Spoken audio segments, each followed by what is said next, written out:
अस्सलामु अलैकुम dear student, I hope you are fine and enjoy your life as well. जिस तरह आपको पता है कि जो मेडिकल के टेस्ट है वो बहुत नज़दीक आ रहा है, तो इसके लिए हमने एक कोर्स स्टार्ट करने जा रहे हैं जो स्टूडेंट को बहुत फ़ायदा मंद होगा इंशाल्लाह। तो आज हमने फ़र्स्ट ईयर की बायोलॉजी से एक टॉपिक चुना है जिसका नाम है सेल मेम्ब्रेन या प्लाज्मा मेम्ब्रेन। एक टॉपिक के दो नाम है, घबराना नहीं है। जो सेल मेम्ब्रेन है वो प्लाज्मा मेम्ब्रेन है और जो प्लाज्मा मेम्ब्रेन है वो सेल मेम्ब्रेन है। इसकी डिस्कवरी की बात की, जो डिस्कवरी फर्स्ट की थी सिंगर और निकोलसन ने 1972 में। ये डेट आपने याद रखना है और साइंटिस्ट के नाम भी याद रखने हैं। इसके बाद आते हैं कुछ फीचर पढ़ने। फीचर ये है कि ये एनिमल सेल का आउटर मोस्ट बाउंड्री है और प्लांट सेल का अंडर द सेल वॉल होता है, ये आपने याद रखना है। इसके बारे में दो मॉडल पेश किए थे। पहला मॉडल था यूनिट मेम्ब्रेन मॉडल, दूसरा था fluid mosaic model. Unit membrane model क्या है कि इसमें दो प्रोटीन की लेयर, एक लिपिड का लेयर, इसलिए इसको कहते हैं ट्राइलेमिनार। मतलब दो प्रोटीन की लेयर, एक लिपिड की लेयर, तो 2 + 1 3, तो इसलिए इसको कहते हैं ट्राइलेमिनार।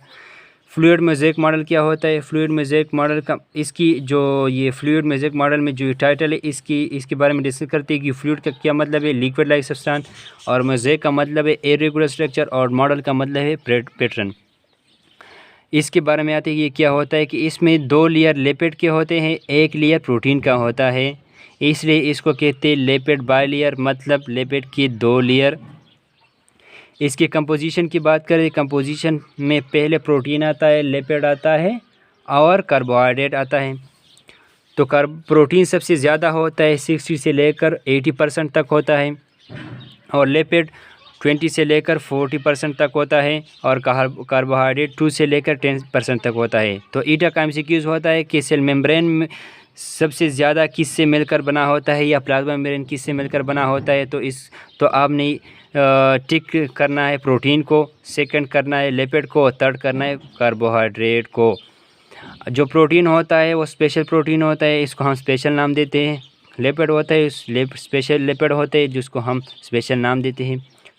इस तरह लिपिड जो होता है इसको कहते हैं फास्फोलिपिड। और जो प्रोटीन होता है ये दो तरह के होते हैं, एक होता है इंट्रिंसिक, दूसरा होता है एक्सट्रिंसिक।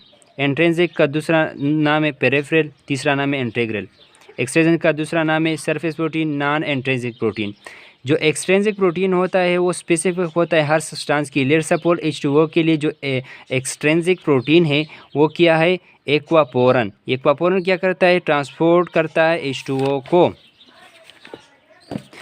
तो इसके बाद आते हैं इसके फंक्शन के बारे में। फंक्शन क्या होता है? ये करता है एंट्री या एग्ज़िट ऑफ सब्सटेंस करता है। एंट्री या एग्ज़िट ऑफ सब्सटेंस का मतलब है कि ये सब्सटेंस को एंटर करता है या इसको एग्ज़िट करता है, और इसको देखता है रेगुलेट मूवमेंट ऑफ सब्सटेंस। इसको देखता है ये पोलर है, नॉन पोलर है, या न्यूट्रल है, या लार्ज मॉलिक्यूल है। इसी फेनामिना की वजह से, रेगुलेट मूवमेंट के होने की वजह से इसको सेमी परमिएबल मेम्ब्रेन कहते हैं, सेलेक्टिव परमिएबल मेम्ब्रेन कहते हैं, डिफरेंशियली परमिएबल मेम्ब्रेन कहते हैं। ये 4 एमसीक्यूज़ हो गए, 3 एमसीक्यूज़ ये और चौथा एंट्री और एग्ज़िट करता है। इसके कुछ पॉइंट डिस्कस करते हैं कि जो इस मुख्तलिफ मॉलिक्यूल एंटर होते हैं इस सेल में। पोलर भी होते हैं, नॉन पोलर भी होते हैं, और लार्ज मॉलिक्यूल भी होते हैं, न्यूट्रल मॉलिक्यूल भी होते हैं। लेट्स सपोज जो नॉन पोलर मॉलिक्यूल जो O2 CO2 की तरह जो ये सेल में एंटर होते हैं, तो ये इजीली एंटर होते हैं थ्रू डिफ्यूजन या पैसिव ट्रांसपोर्ट, इसके लिए एनर्जी की ज़रूरत नहीं होती। और जो पोलर मॉलिक्यूल है जिस पर चार्ज है, जिस तरह प्रोटीन H2O आयंस जो ग्लूकोज पर है, तो ये इसकी जो एंट्री होती है वो डिफ़िकल्ट होती, क्या एंट्री डिफ़िकल्ट होती है, ये आपने याद रखना है।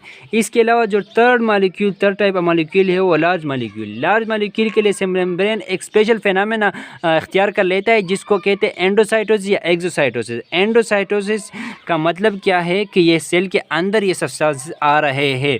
अगर ये सब्सटेंस या मॉलिक्यूल सेल के अंदर आ रहा है और वो लिक्विड सब्सटेंस है तो इसको पिनोसाइटोसिस कहेंगे। और जो सब्सटेंस या मॉलिक्यूल सेल के अंदर आ रहा है और सोलर सब्सटेंस है इसको कहते हैं फेगोसाइटोसिस।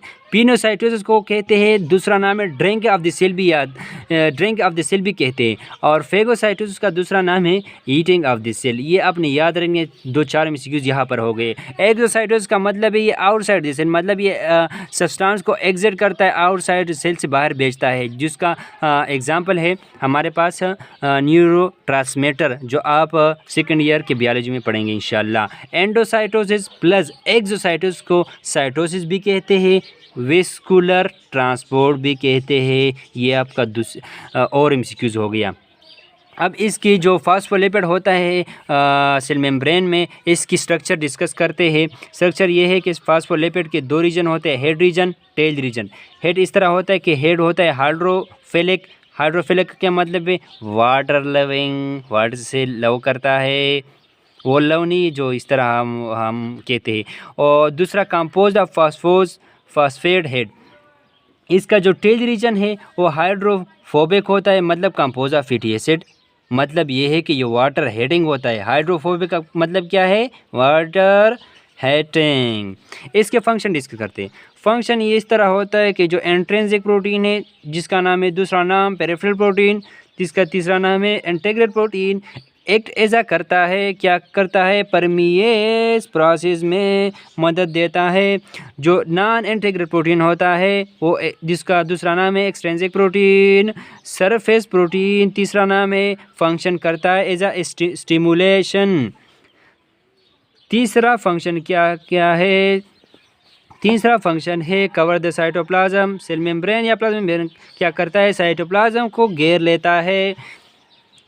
चौथा फंक्शन क्या है? Control the pH. पीएच को कंट्रोल करता है।